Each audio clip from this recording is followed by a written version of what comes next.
Ok, iniciemos entonces analizando un poco lo que implica el proceso de migración, ¿no? No como un hecho delictivo, sino como dicen por allí, como un derecho humano, ¿no? El derecho de viajar, de conocer, mientras se respeten las leyes y los trámites migratorios, pues es un derecho, ¿no? Vamos a aclarar eso primero que nada. Pero primero acotarles que hoy vamos a trabajarlo como no se suele hacer o como no se acostumbra a hacer, que es de manera individual, conociendo o analizando la persona que viaja, sus sentimientos, sus emociones, sus sufrimientos, sobre todo el sufrimiento que le ocasiona dejar ese país de origen e intentar integrarse en otro país que muchas veces no es o no cumple con el paradigma, con el ideal del sueño que tenía la persona antes de llegar allí. ¿Por qué? Bueno, acostumbramos muchas veces a idealizar lugares, a idealizar momentos, ¿sí? Es como cuando decimos, no, yo aquí en mi país no soy feliz, pero es porque no tengo dinero. Cuando yo esté en X país, porque es que no quiero hacer comparaciones, porque sé que estamos acá de distintos países, pero de cualquier país donde viva la persona, siempre va a soñar o a creer que cuando esté en otro país, su vida va a ser diferente, el dinero le va a dar la felicidad, lo que va a obtener va a ser diferente. Y entonces, al llegar al lugar y ver que, por ejemplo, en su país de origen tenía trabajo, tenía poco sueldo, pero tenía trabajo y era respetado, por poner un ejemplo. Era reconocido, era el licenciado, la licenciada, el doctor, la doctora. Pero al llegar al otro país, entonces va a haber dinero, pero el tipo de trabajo que va a ejercer no va a ser el mismo. De repente de servicios, de en comercio, ventas ambulantes, etcétera, etcétera. Muy diferente a lo que ejercía en su lugar de origen. Ya por allí va a haber el primer impacto, ¿no? A la psiquis de esa persona, el dejar su estatus, sus amistades, su familia, su casa, su hogar, eh, todo eso va a crear un gran impacto en su mente. Incluso algunos que se van a otros países donde hay otro idioma diferente. Luego puede incluso llegar a ser perseguido por los funcionarios de migración, está de manera ilegal en ese país, sufre rechazo, exclusión. Bueno, todo esto es un conjunto de elementos que causa que esa persona se le dificulte la aceptación a su situación y por lo tanto también se dificulta su integración a ese nuevo lugar. Entonces, el trauma es bastante fuerte si unimos todas estas cosas en un mismo cóctel, ¿no? Lo que vamos a tener es una mezcla bastante explosiva. Ok, entonces ese síndrome de Ulises, vamos a definirlo como un síndrome de estrés crónico o múltiple, es decir, es ocasionado por múltiples razones o múltiples estresores, múltiples elementos que generan estrés. Es un cuadro psicológico que describe a las personas que sufren por la migración en otros países. Normalmente son personas que migran por situaciones extremas, es decir, buscando oportunidades. Y cuando no las consiguen, es decir, no consiguen las metas que tanto habían soñado, entonces inicia un proceso de sufrimiento, pero un sufrimiento muy grave, ¿no? Y es el sentir que perdió algo, por eso se le dice en otros términos, también se le conoce como duelo migratorio, porque la persona siente que perdió algo, pero es algo que ella misma decidió dejar. Y allí es donde yo diría que está lo contradictorio de la situación, ¿no? Estoy deprimido, estoy ansioso, me enfermo. Allí donde dice síntomas somatomorfos, es que son problemas que en realidad están en mi mente, pero llegan a un nivel de afectar mi cuerpo. Y donde dice síntomas disociativos significa que es tan grave lo que estoy viviendo que yo prefiero alejarme de la realidad, perder la sintonía, como en los radios de antes, las emisoras, que uno les giraba una ruedita, iba consiguiendo la emisora que quería escuchar. Bueno, yo arranco esa ruedita y prefiero no sintonizar ninguna emisora, es decir, me desintonizo de la realidad, incluso llegando a perder la memoria por no saber o por no querer estar consciente de mi realidad en el momento. Es tan fuerte el impacto que el nivel de estrés llega a niveles de hacer que la persona pierda la memoria. Esto sería este síndrome de Ulises a nivel de la psicología. Ahora bien, como a modo de cultura general o de anécdota, comentarles de dónde proviene ese nombre de síndrome de Ulises. ¿Por qué Ulises? ¿No? Ulises era un personaje mitológico de la antigua Grecia. Él era el rey de Ítaca. Ítaca era una isla situada en la costa occidental de Grecia. Venían de la guerra de Troya y él se venía de regreso a su casa, pero en el viaje de regreso, este héroe sufrió muchas penas, mucho sufrimiento, llegó al nivel de ser prisionero, de andar errante por el mar, y un montón de otras cosas, vicisitudes durante 10 años para poder volver a su casa. Y todo esto originado a que dejó ciego a un cíclope. Un cíclope era un gigante de estos mitológicos de un solo ojo, porque él entró a la isla donde vivían estos cíclopes a comer y él no sabía que en esa isla habían este tipo de animales. Total que él por defenderse le daña el ojo, lo deja ciego, el único ojo, y logra huir de allí. Pero el padre de este cíclope empieza a perseguirlo y pues lo hace vagar entre monstruos y pasar largas temporadas fuera de su casa. Y después, al final, es que llega a un lugar donde recibe la hospitalidad del rey y él logra contar quién era y qué es lo que había vivido durante 10 años. Y se caracteriza porque pues perdió todo durante ese regreso, llegó como un indigente de regreso a su casa después de haber sido el rey, ¿no? Y por eso se denomina este síndrome Ulises. Ok, recordemos que hay unos elementos en específico, o unos estresores, unos elementos que incrementan el estrés y que por lo tanto alimentan la presencia o sí, la presencia de este síndrome en la persona. ¿Cuáles son esos elementos? Bueno, primero la separación forzada de sus seres queridos. Para nadie es un secreto que muchos por ir a buscar un mejor futuro en cuanto a economía, entonces destruye lo que es la parte eh, emotiva de compartir, del convivir con sus familiares, incluso con hijos, dejando padres, dejando hermanos, y por lo tanto ahí hay una separación forzada, porque aunque quiera la persona viajar, lo que menos quiere es dejar a su familia. Por eso les decía que es como lo ocasiona la misma diatriba entre quiero, pero tengo que despegarme de esto, quiero esto, pero tengo que despegarme de esto, que también lo quiero. Entonces allí es donde empieza como el, el dolor, ¿no? La incertidumbre.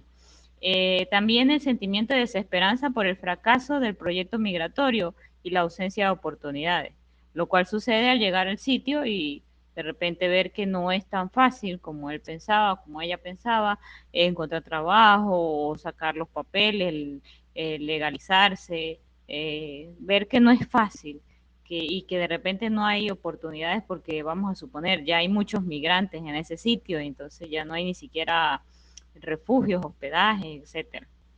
Entonces comienza una lucha por la sobrevivencia, donde me alimento ahora, donde encuentro un techo para dormir, quién me va a ayudar en medio de todo esto. Y al ver todo eso junto, pues inicia el miedo, el terror, eh, más todo lo que se vive en el camino, ¿no? Contando eh, andar en calles, caminando a altas horas de la noche, pidiendo cola a desconocidos y montándose en carros de desconocidos, cuando quizás la persona jamás en su vida lo había hecho y ahora le toca hacerlo, estar detenido por migración, cuando nunca esa persona había cometido un delito en su vida y no sabía ni siquiera lo que era estar en una celda y ahora le toca estarlo. Son muchos elementos que pueden surgir a lo largo de ese viaje. Eh, y también pues cuando son deportados o devueltos a su país de origen, que otros le dicen retornados, como gusten decirlo, pues también el impacto es bastante porque pues se gastó todo un dinero, un esfuerzo para llegar hasta el sitio donde fue detenido y deportado, ¿no? Entonces todo esto junto causa en la persona una necesidad de negación. Vamos a hablarlo en la siguiente nota de voz. La negación la podemos entender como un mecanismo de defensa psicológica. Todos hemos experimentado en algún momento de nuestra vida un proceso o un mecanismo de negación, por ejemplo, la muerte, ante la muerte de un familiar, ante el divorcio de nuestros padres, ante tal vez recibir violencia a través de la pareja, la que tanto amabas y la que elegiste con amor y al final que te ver que te está golpeando, que te está maltratando, imagínate. Entonces empieza la mente a negar, no, esto no está pasando, esto no existe, esto no es la realidad, esto es parte de mi imaginación, me niego, ¿sí? El cerebro empieza a negarse, no, esto no está ocurriendo.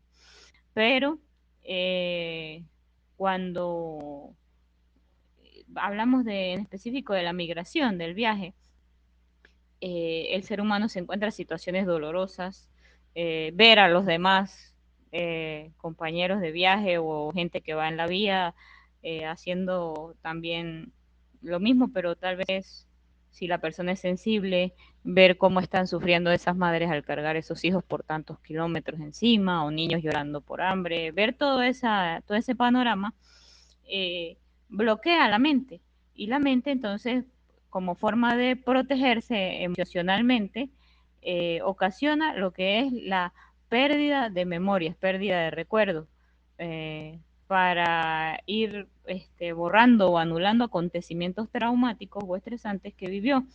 Por ejemplo, en el material revisado, bastantes testimonios hay de mujeres que fueron violadas, por ejemplo, al cruzar, por ponerles un ejemplo solamente, la selva del Darién. Violaciones, abusos sexuales, eh, golpes por parte de las mafias que por allí trabajan. Entonces, todo esto ocasiona en la mente de la persona que fue víctima, o sea, del viajero, un proceso de negación, ¿no? A mí no me pasó eso. Imagínense que sea un caballero y los caballeros tanto que defienden pues su hombría y su sí, su fuerza física, etcétera, y saber que lo agarraron entre varios y por ejemplo lo violaron, cómo, cómo procesa su cerebro eso. Nada más le queda la opción de la negación. No, eso nunca existió, nunca existió y nunca existió. Y el cerebro es tan capaz de convencerse de que nunca existió.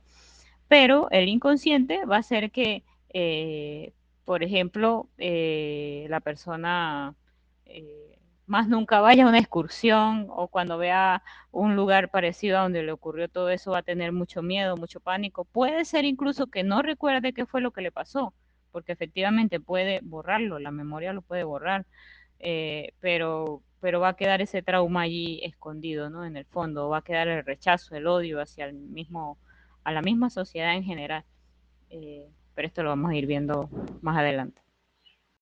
Ok, dentro del migratorio hay o se pueden identificar algunas etapas, pero el problema es que cuando se presenta este síndrome de Ulises, hay como una fase de retorno al primer momento. Es como no dejar, en realidad, el primer momento nunca superarlo, ¿no? Les voy a explicar un poquito con palabras sencillas a ver si lo logro resumir. Bueno, el primero sería la etapa preparatoria, que es el momento de la migración, el momento tanto preparar el viaje y el traslado hasta antes de llegar al lugar. Posteriormente, un periodo de asentamiento e integración que incluye la sobrecompensación, es decir, el momento de felicidad cuando usted llega a ese otro país y dice, wow, mira estas calles tan bonitas, esto sí es vida, esto es lo que yo me merezco. Qué bellas estas calles, no, en mi país no, en mi país no están asfaltadas, en mi país no hay agua, en mi país no hay luz, aquí sí hay de todo, es la felicidad del primer momento.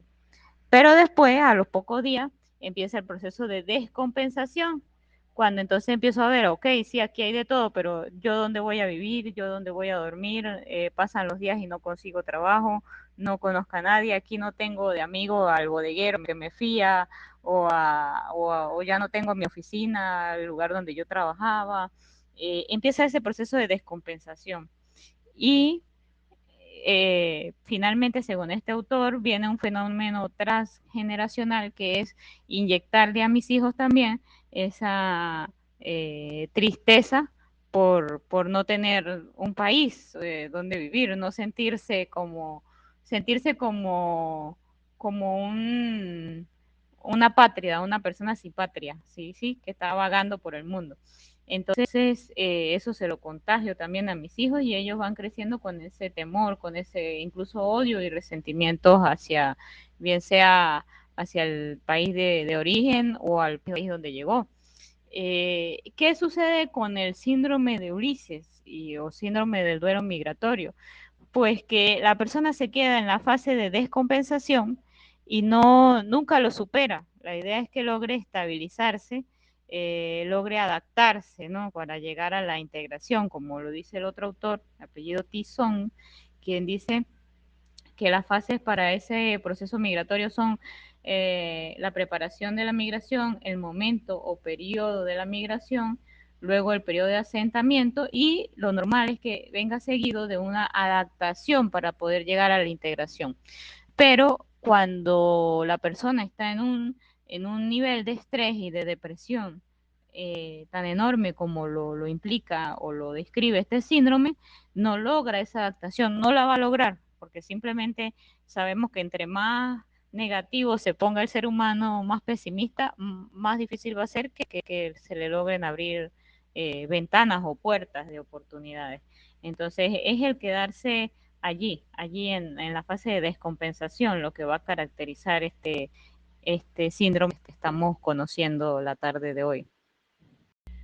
Ok, este tipo de noticias describe muy bien el tema que les quise traer o compartir la tarde de hoy. O sea, describe este síndrome al nivel máximo, al nivel más grave, ¿no? Esto no quiere decir que porque usted migró, se sienta bastante afectado con depresión, ansiedad, etcétera, pero no haya perdido la memoria, no quiere decir que está del todo bien, no. Hay que prender las alarmas cuando se empieza a sentir que pasa y pasa el tiempo, vamos a suponer un duelo por un familiar, por la muerte de un familiar, los psicólogos nos dicen que con 3 meses ya va disminuyendo, ¿no? El dolor y la persona se va integrando a su vida normal, a su vida activa. Pero en el caso del duelo migratorio, se plantea, según estudios revisados, un tiempo de un año como mínimo para poder decir que la persona se adaptó al lugar. Ahora bien, si usted ve que pasa 1 año, 2 años, y usted sigue llorando y con esa nostalgia y esa tristeza y hasta delirios nocturnos, pesadillas, sigue viviendo en situación de calle, vamos a poner ese ejemplo, o sigue viviendo en refugios y ya no logró las metas, es necesario tomar decisiones. A veces tomar la decisión de volver no es tan mal como algunos piensan, no es sinónimo de fracaso, simplemente es sinónimo de que usted quiso primero proteger su salud mental y no ir a llegar a un nivel de perder la conciencia por estar forzando su cuerpo a estar en un lugar donde solo recibe pues sufrimiento. Eh, Esto con respecto a las personas que no logran esa, esa integración al lugar de llegada. Obviamente hay muchas personas que lo logran, que logran el éxito, logran integrarse, pero este taller de hoy es hecho con todo mi amor para esas personas que no han logrado integrarse al sitio donde llegaron. De verdad, como para aconsejarles, para darles ánimo y decirles que no es fracaso el regresar, nunca puede, no deben verlo así, simplemente es un éxito que alguien decida votar por su salud mental por encima del deseo de mayor riqueza, ¿no? Y de mayor estabilidad económica. Ok, entonces vamos para ir culminando a relacionar criminología con el síndrome de Ulises. ¿Qué es lo que sucede con la migración, el síndrome de Ulises y la criminología? Ok, al estar una persona en una situación de depresión, de tristeza, sentir desarraigo y no tener empleo ni tener cómo subsistir, empieza a crearse pues en la mente humana la posibilidad o a estudiar la posibilidad de ingresar a grupos delictivos, a incluso vender su cuerpo para poder comer. Y entonces empiezan a ocurrir una serie de cuestiones que son del ámbito de la criminología, netamente. Por ejemplo, empieza el consumo de tabaco, de drogas, de licor, o se puede incluso llegar a suicidar la persona. Si tiene hijos, empieza a maltratarlos, a golpearlos, hasta incluso a asesinarlos. Eh, Todo esto a raíz de esa depresión que está viviendo la persona. Entonces son netamente temas de implicación criminológica. De la misma manera empieza, si migraron en pareja y una de las dos personas está deprimida, ya no quiere, por ejemplo, ayudar a hacer oficio, cocinar o por el hombre salir a trabajar, qué sé yo, entonces empieza la violencia en la pareja, violencia de género, empiezan las peleas, los golpes, las amenazas, las ofensas. Incluso pueden caer en la indigencia como en las fotografías de las noticias que les compartí. Entonces son una gran variedad de problemas que se ocasiona cuando una persona está en ese proceso migratorio. Hoy en específico porque estamos trabajando el tema del síndrome de Ulises y la depresión durante el proceso migratorio, pero de cualquier manera ese proceso puede traer problemas no solo a la persona, sino a su familia. Veamos cómo hoy día están secuestrando a los migrantes que van en tránsito hacia Estados Unidos con la intención de pedir rescate. Y allí quienes sufren entonces son los familiares a los que precisamente, según ellos, iban a beneficiar al llegar al otro país. Entonces, veamos que es un problema bastante complejo y de implicación social, no solamente individual, porque por ejemplo, si queda como indigente, si está consumiendo droga en las calles, entonces es un problema para el Estado o para el país donde esté, porque entonces implica desarrollar políticas públicas de atención a estas personas de manera especial.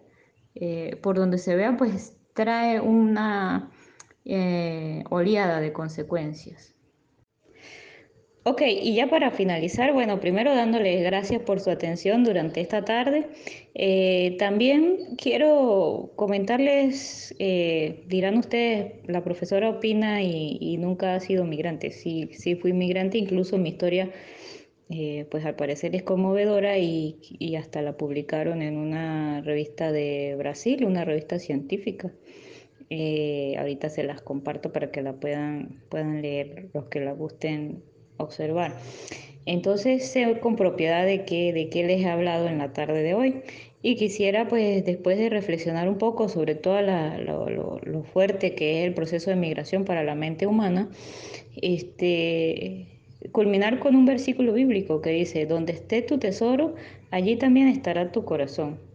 Y hay otro versículo que dice, no hagáis tesoros en la tierra, donde la polilla y el orín se consumen, y donde los ladrones entran a robar, sino haced tesoros en el cielo, donde ni la polilla lo consumen ni los ladrones entran a robar.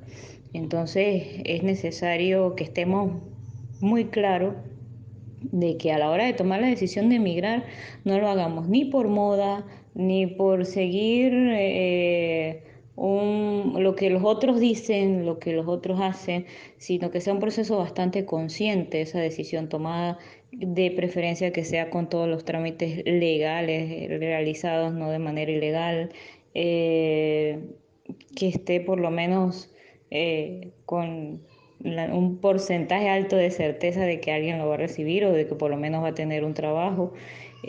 Porque cuando se hace de manera improvisada, entonces suceden cosas como esta, que la mente no logra adaptarse después a esa situación de sentirse como en medio de la nada, en un vacío donde perdí toda mi estabilidad o las cosas que me daban estabilidad. Entonces, ese tesoro en realidad es las cosas que te dan estabilidad a tu mente. Y esas cosas, por lo general, en la gran cantidad de seres humanos, es la familia, el hogar, el ya saber dónde guardas tu cepillo de dientes, saber que nadie te va a tocar tu toalla de baño, todas esas cositas que a veces cuando uno está en el día a día de la casa, uno cree que son, o sea, ni las detalla, ni las determina. Y cuando está afuera, en otro país, en una casa extraña o durmiendo en la calle, extraña el hecho de que tenías a alguien que te daba tu toalla limpia para irte a bañar o que nadie te tocaba tu cepillo de dientes. Todas esas pequeños detalles que el día a día uno no toma en cuenta cuando está en su casa, cuando sale, cuando va a otro país, cuando está a la intemperie, cuando está sufriendo o cuando está trabajando en algo que jamás se imaginó trabajar, son muy añorados. Entonces, en realidad, tu tesoro era donde estabas amado, donde estabas querido, donde tenías amistades y donde te sentías como pez en el agua, ¿sí? Que a raíz de las cuestiones económicas haya que emigrar, pues es aceptable, pero si lo estás haciendo por moda o por perseguir a alguien, nunca lo hagas por perseguir a alguien, por seguir a alguien, porque este, las personas están donde quieren estar, ¿sí? Pero bueno, esos son temas para otro taller. Por hoy vamos a dejarlo hasta acá, porque ya les quité bastante de su tiempo. Muchas gracias, un placer haber estado con ustedes y bueno, a continuación les comparto el link de lo que fue mi historia y bueno, si les gusta la historia me pueden seguir en Instagram y bueno, por allí voy a estar compartiendo otra publicación muy pronto de mis vivencias en ese proceso migratorio. Un gran abrazo y mil bendiciones.